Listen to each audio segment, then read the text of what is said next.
वीज खंडित होत असायची। त्यासाठी मी नाशिक महानगरपालिकेकडनं 1 एकर जागा ही आहे ही MSEBीला मी दिली।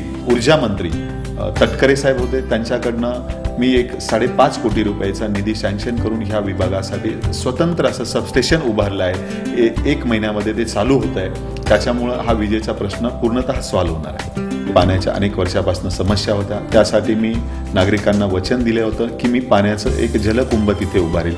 ह्या विभागामध्ये आपल्याला अग्निशामक फायर फाईटचे जे आहे त्याची जागा आपण महापालिकेकडे वर्ग केली। त्याच ठिकाणी मी 20 लाख लिटर क्षमतेचा एक जलकुंभ तिथे उभारणार आहे आणि त्यामुळे पाण्याच्या समस्या ह्या प्रभागातील पूर्णतः ज्या काही राहिल्या असेल काही प्रमाणात त्या पूर्ण संपतील। मी ह्या घनकचऱ्या बाबतीत वीकली पूर्ण त्याचं नियोजन त्या लोकांना मी करून देत होतो, रूट देत होतो। त्या रूटचा मी रेग्युलर फॉलोअप करायचो। कुठे मला कचरा जरी दिसला रस्त्यावरती तरी मी संबंधित घनकचरा जे उचलणारे गाडीवाले असतील त्यांना सुद्धा मी इन्स्ट्रक्शन देत असायचो। त्यामुळे आपला जो एरिया आहे वारंवार क्लीन असायचा।